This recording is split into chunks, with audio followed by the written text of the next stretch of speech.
Chapter Hello. Hello there. Come in, come in. What a nice surprise. I had no idea you would be visiting today. I'm sorry if it's a little messy in here. I've been writing. Please, make yourself comfortable. Good, good.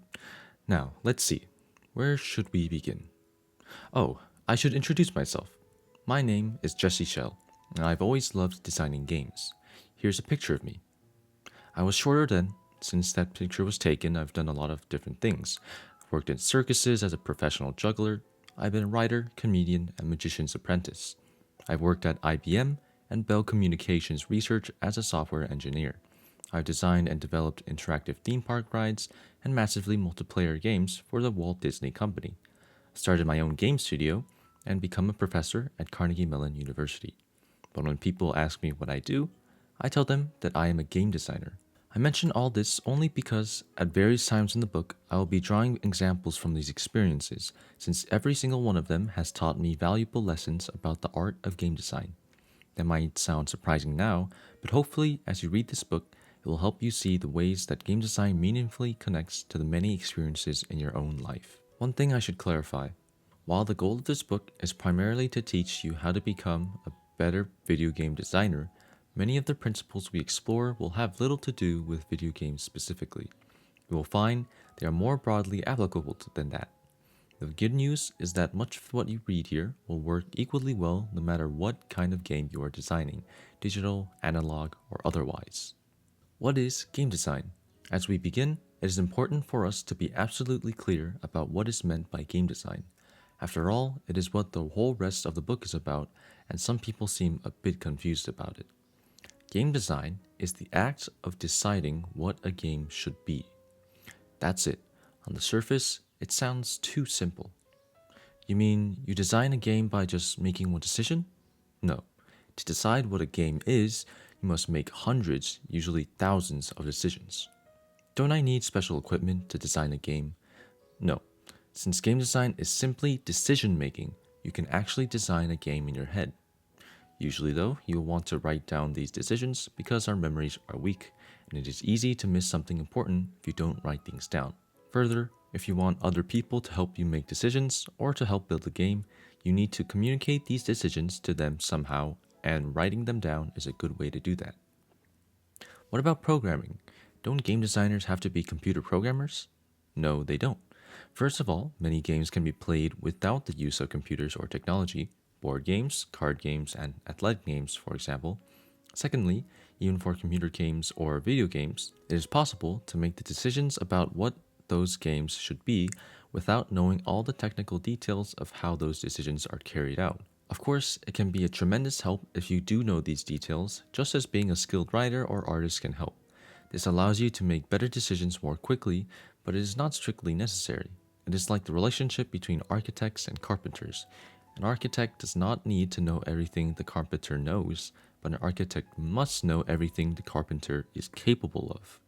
So, you mean that the game designer just comes up with the story for the game? No. Story decisions are one aspect of game design, but there are many, many others. Decisions about rules, look and feel, timing, pacing, risk-taking, rewards, punishments, and everything else the player experiences is the responsibility of the game designer. So the game designer makes decisions about what the game should be, writes them down, and moves on? Almost never. None of us has a perfect imagination, and the games we design in our heads and on paper almost never come out quite the way we expected. Many decisions are impossible to make until the designer has seen the game in action. For this reason, the designer is usually involved in the development of a game from the very beginning to the very end, making decisions about how the game should be all along the way. It is important to make the distinction between game developer and game designer. Game developer is anyone who has any involvement with the creation of the game at all. Engineers, animators, modelers, musicians, writers, producers, and designers who work on games are all game developers. Game designers are just one species of game developer. So, the game designer is the only one allowed to make decisions about the game? Let's turn that around. Anyone who makes decisions about how the game should be is a game designer. Designer is a role, not a person. Almost every developer on a team makes some decisions about how the game will be, just through the act of creating content for the game. These decisions are game design decisions, and when you make them, you are a game designer. For this reason, no matter what your role on a game development team, an understanding of the principles of game design will make you better at what you do. Waiting for Mendeleev. The voyage of discovery is not in sinking new landscapes, but in having new eyes. Marcel Proust. The goal of this book is to make you the best game designer you can be. Unfortunately, at present, there's no unified theory of game design, no simple formula that shows us how to make good games. So what can we do? We are in a position something like the ancient alchemists, in the time before Mendeleev discovered the periodic table, showing how all the fundamental elements were interrelated. Alchemists relied on a patchwork quilt of rules of thumb about how different chemicals could combine. These were necessarily incomplete, sometimes incorrect, and often semi-mystical, but by using these rules, the alchemists were able to accomplish surprising things, and the pursuit of the truth eventually led to modern chemistry. Game designers await their Mendeleev. At this point, we have no periodic table. We have our own patchwork of principles and rules, which, less than perfect, allows us to get the job done. I've tried to gather together the best of these into one place so that you can study them, consider them, make use of them, and see how others have used them. Good game design happens when you view your game from as many perspectives as possible. I refer to these perspectives as lenses because each one is a way of viewing your design. The lenses are small sets of questions you should ask yourself about your design. They are not blueprints or recipes, but tools for examining your design. They will be introduced one at a time throughout the book. A deck of cards with one card summarizing each lens has been created to accompany this book and is available at www.artofgamedesign.com to make it easy to use the lenses while you are designing. None of the lenses are perfect, and none are complete, but each is useful in one context or another, for each gives a unique perspective on your design. The idea is that even though we can't have one complete picture, by taking all of these small imperfect lenses and using them to view your problem from many different perspectives, you'll be able to use your discretion to figure out the best design. I wish we had one all-seeing lens. We don't. So instead of discarding the many imperfect ones we do have, it is wisest to collect and use as wide a variety of them as possible, for as we will see, game design is more art than science, more like cooking than chemistry. We must admit the possibility that our Mendeleev will never come. Focus on fundamentals. Many people assume that to best study the principles of game design, one would naturally study the most modern, complex, high-tech games that are available. This approach is completely wrong. Video games are just a natural growth of traditional games into a new medium. The rules that govern them are still the same. An architect must understand how to design a shed before he can design a skyscraper, and so we will often be studying some of the very simplest games. Some of these will be video games, but some will be far simpler. Dice games, card games, board games, playground games. If we cannot understand the principles of these games, how can we have a hope of understanding more complex games? Some will argue that these games are old and therefore not worth studying, but as Thoreau said, we might as well omit to study nature because she is old. A game is a game is a game. The principles that make the classic games fun are the same principles that make the most modern games fun. The classic games have the added advantage that they have withstood the tests of time. Their success is not due to the novelty of their technology, which is the case with many modern games. These classic games have deeper qualities that, as game designers, we must learn to understand. As well as a focus on classic games, this book will strive to deliver the deepest and most fundamental principles of game design, as opposed to genre-specific principles, because genres come and go, but the basic principles of game design are principles of human psychology that have been with us ages and will be with us for ages to come. Well versed in these fundamentals, you will be able to master any genre that appears and even invent new genres of your own. As opposed to other books on game design, whose goal often seems to be to cover as much ground as possible, this book will not strive to cover ground, but to teach you to dig in most fertile places. And though this book will teach you principles you will be able to use to create traditional board and card games, it is very much slanted toward the video game industry. Why? Because a game designer's job is to create new games. The explosion of computer technology over the last 30 years has allowed for innovation in the field of game design such as the world has never seen. There are more game designers alive today than have ever been alive in all of human history. Chances are, if you want to create games, You will be creating them somewhere on the cutting edge of this new technology, and this book is prepared to show you how to do just that, although the principles here will work just as well with more traditional game genres. Talk to strangers. Do not forget to entertain strangers, for by so doing, some have unwittingly entertained angels. Hebrews 13:2. Game developers have a reputation for xenophobia, that is, fear of strangers. By this, I mean not unfamiliar individuals, but rather unfamiliar techniques, practices, and principles. It almost seems like they believe that if it didn't originate in the game industry, it isn't worth considering. The truth is really that game developers are usually just too busy to look outside their immediate surroundings. Making good games is hard, so developers keep their heads down, stay focused, and get the job done. They usually don't have the time to seek out new techniques, figure out how to integrate them into their games, and take the risk that a new technique might fail. So, they play it safe, and stick with what they know, which unfortunately leads to a lot of the cookie-cutter game titles that you see on the market. But to succeed, to create something great and innovative, you have to do something different. This is not a book about how to make cookie-cutter games. It is a book about how to create great new designs. If you are surprised by the focus this book places on non-computer games, you will be even more surprised to see how it uses principles, methods, and examples from things that aren't even games. Examples from music, architecture, film, science, painting, literature, and everything else under the sun will be pulled in. And why not?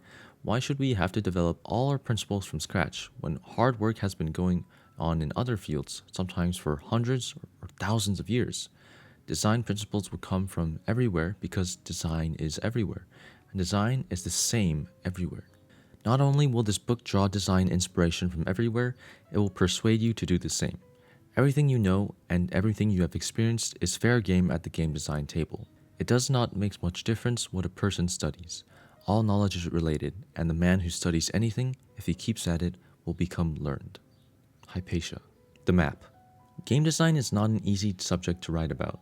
Lenses and fundamentals are useful tools, but to truly understand game design is to understand an incredibly complex web of creativity, psychology, art, technology, and business. Everything in this web is connected to everything else.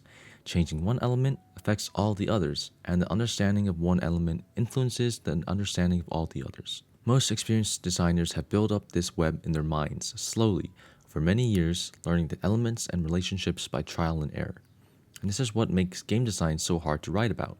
Books are necessarily linear. One idea must be presented at a time. For this reason, many game design books have an incomplete feeling to them. Like a guided nighttime tour with a flashlight, the reader sees a lot of interesting things, but can't really comprehend how they all fit together. Game design is an adventure, and adventure needs a map.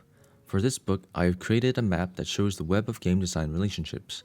You can see the complete map near the end of the book, but to see the entire map at once is confusing and overwhelming. Picasso once said, "To create, one must first destroy." And so we will. We will set everything aside and begin our map as a blank slate. As we do this, I encourage you to set aside your preconceptions about game design so that you can approach this difficult but fascinating subject with an open mind. Chapter 1 will begin by adding a single element, the designer. Successive chapters will add other elements one at a time, gradually building up the complex system of relationships between designer, player, game, team, and client, so you can see how they fit together and why they fit together the way they do. By the end of the book, you will have, both on paper and in your mind, a map of these relationships. Of course, the map on paper is not the important one. The important one is the one in your mind.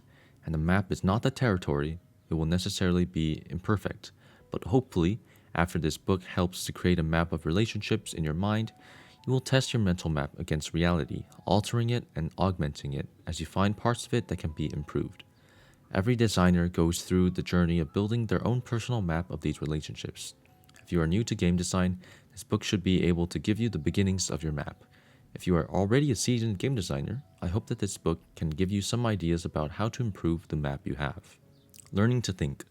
Every truth has 4 corners. As a teacher, I give you 1 corner, and it is for you to find the other 3. Confucius. What is Confucius talking about? Shouldn't a good teacher show you all 4 corners, laying everything out plainly? No. To truly learn, remember, and understand, your mind must be in a state of questing, of seeking to find knowledge. If it is not in this state, a state of really wanting to deeply understand, the wisest principles will roll off you like water off a duck. There will be times in this book where things will not be laid out plainly, times where things are intentionally less clear so that when you do uncover the truth, it means something to you. There's another reason for this sometimes cryptic approach. As discussed earlier, game design is not an exact science. It is full of mysteries and contradictions. Our set of lenses will be incomplete and imperfect. To become a great designer, it is not enough to become familiar with the set of principles this book has to offer. You must be ready to think for yourself, to figure out why certain principles don't work in some cases, and to invent new principles of your own.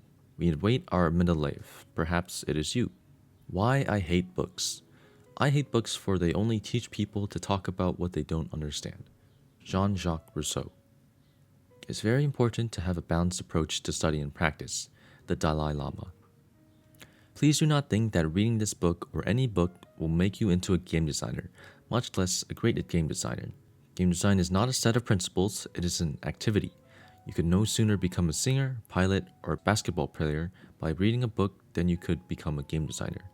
There's only one path to becoming a game designer, and that is the path of designing games. And more to the point, designing games that people really like. That means that simply jotting down your game idea isn't enough. You must build the game, play it for yourself, and let others play it. When it doesn't satisfy, and it won't, you must change it. And change it. And change it again, dozens of times, until you have created a game that people actually enjoy playing. When you have been through this a few times, then you will start to understand what game design is. There's a saying among game designers, your first 10 games will suck, so get them out of the way fast. The principles in this book will help to guide your designs and give you useful perspectives on how to make better designs faster, but you can only become a good game designer through practice. If you are not really interested in becoming a game designer, put this book down now. It has nothing for you. But if you truly do want to become a game designer, then this book is not an end, but a beginning. The beginning of a continuous process